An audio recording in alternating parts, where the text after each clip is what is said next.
सुनो गोविंद, तुमसे मिलने की ख्वाहिश अगर यूं ही पूरी हो जाती तो मासूम इन आंसुओं का क्या फर्ज रह जाता।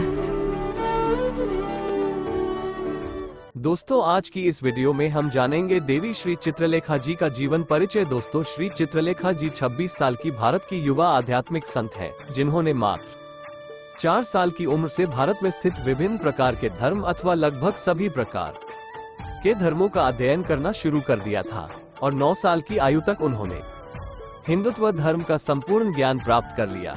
हरियाणा में जन्मी चित्रलेखा जी भारत की सबसे कम उम्र वाली धार्मिक उपनिदेशक है। ज्ञान के साथ साथ उनकी सुंदरता भी दोनों गुणों का मिलान करती है। आज श्री चित्रलेखा जी को पूरा विश्व जानता है। इनके इस जीवन काल में इन्होंने कई सामाजिक कार्य किए, संस्थान का शुभारंभ किया जो जन कल्याण व जनहित में महत्वपूर्ण योगदान रखते हैं। इतनी कम उम्र में इन्होंने वो काम किया जो वाकई में हम सभी के लिए प्रेरणा स्रोत का हिस्सा है।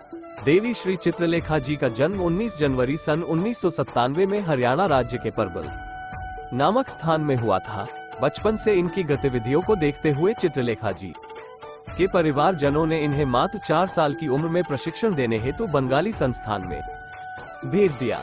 इसके लगभग 1 साल बाद चित्रलेखा जी को स्कूल में दाखिला दिलवाया गया। एक पब्लिक स्कूल से इन्होंने प्रारंभिक शिक्षा ग्रहण करना शुरू कर दिया और साथ में प्रशिक्षण की प्रक्रिया भी जारी थी। फिर इसके 2 वर्ष बाद यानी सन 2003 में जब चित्रलेखा जी मात्र 6 वर्ष की थी, तब उन्होंने भारी भीड़ में उपस्थित लोगों के बीच उपदेश देना शुरू कर दिया और आज एक पूरे देश में धार्मिक उपदेश व आध्यात्मिक संत के तौर पर जानी जाती है। इनकी प्रसिद्धता का कारण चित्रलेखा जी की आयु भी थी। इनके ज्ञान के साथ साथ लोग उनकी खूबसूरती की तारीफ भी करते हैं।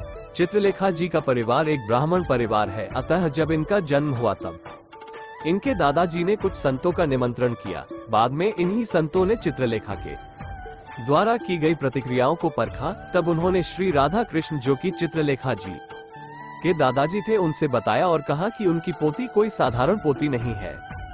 उनमें हमें विशेष लक्षण दिखाई दिए जो कि अन्य बच्चों की तुलना में बिल्कुल अलग है। और इसी दौरान उन्होंने भविष्यवाणी की कि उनकी पोती भविष्य में दुनिया की महान महिला साबित होगी। और उसी दिन से चित्रलेखा जी का जीवन उन्हीं के द्वारा बोले गए शब्दों के आधार पर चलता रहा। इसी के बाद इनके दादाजी व पिताजी ने विभिन्न धर्मों का ज्ञान देना शुरू कर दिया और तभी से इनका प्रशिक्षण काल प्रारंभ हुआ।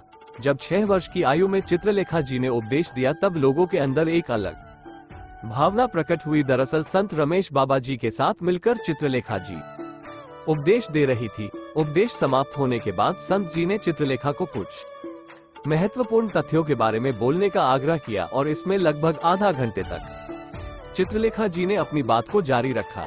इसी कारण लोग आश्चर्यचकित रह गए, क्योंकि उनके द्वारा बोली गई बातें किसी 6 वर्ष की लड़की के लिए संभव नहीं थी। मात्र 6 वर्ष की लड़की इतनी गहरी बात कैसे बोल सकती थी। बाद में चित्रलेखा जी कई धार्मिक समारोह में शामिल हुई, जहां हर व्यक्ति उनके बारे में सोचने पर मजबूर था। चित्रलेखा की चर्चा चारों तरफ होने लगी। इन्हीं परिणामों के कारण उनके गुरु जी ने 7 दिवसीय भागवत कथा का आयोजन किया, जिसमें मुख्य वाचिका चित्रलेखा जी ही थी। लेकिन उनके परिवार के सदस्य इस बात से परेशान थे कि यह मासूम सी बच्ची 7 दिवसीय भागवत कथा कैसे कर सकती है। लेकिन दूसरी तरफ उनके गुरुजी को पूर्ण विश्वास था कि इनके द्वारा कराई जा रही भागवत कथा सफल रहेगी। कथा का शुभारंभ हुआ और कथा चलती रही। तभी कुछ दिनों में चित्रलेखा जी के सपने में श्री राधा माता जी आई, जो स्वर्ग से फूलों की बरसात कर रही थी और कथा को पूरा करने का आशीर्वाद दे रही थी।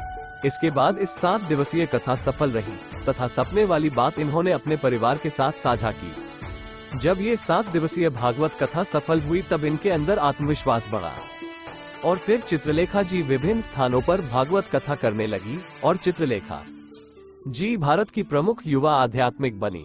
इनकी वाणी देश व विदेश में प्रसारित की जाने लगी। कई चैनल इनके द्वारा कही जा रही कथा व प्रवचन का सीधा प्रसारण भी करने लगे।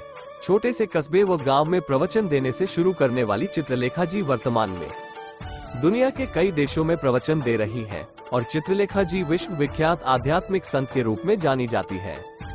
इन्होंने कई जगहों पर भजन कीर्तन का आयोजन भी किया है। उनकी आवाज भजन को पेश करते ही लोगों के लिए आत्म शांति का कारक बन जाती है। चित्रलेखा जी का सबसे लोकप्रिय भजन और गीत मेरा आपकी कृपा से है। इसके अलावा इन्होंने कृष्णा कृष्णा, एक तेरा सहारा आदि गीत भी गाए, जो धार्मिक गानों की सूची में टॉप ट्रेंडिंग लिस्ट पर आते हैं।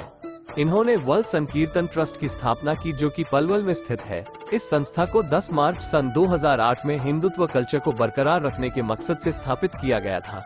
चित्रलेखा जी ने गायों के लिए भी काफी कार्य किया है। उनके द्वारा कई गौशाला बनाई गई है एवं इसमें काम करने वाली टीम गायों का पालन पोषण करती है। वह सड़कों पर भटक रही बीमार गायों का इलाज भी कराया जाता है।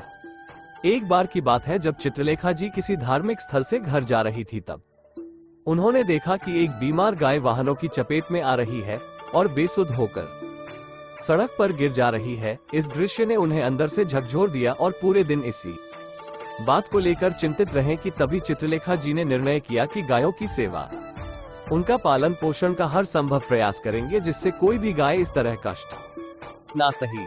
सन 2013 में इन्होंने हरियाणा में पलवल के आसपास के सभी स्थानों पर गायों के लिए गौशाला खोली और पूरे देश में गायों की सेवा करने की एक मुहिम चलाई। देवी चित्रलेखा जी ने 23 मई 2017 को इसी गौ सेवा धाम नामक अस्पताल में श्री माधव प्रभु जी से शादी की। ये विवाह पलवल, हरियाणा में हुआ था। माधव प्रभु जी छत्तीसगढ़ के रहने वाले व्यक्ति हैं। अब वर्तमान में ये दोनों हरियाणा में रह रहे हैं। अगर आपको हमारी वीडियो अच्छी लगी हो तो आप हमारे चैनल को सब्सक्राइब कर हमें सपोर्ट करें।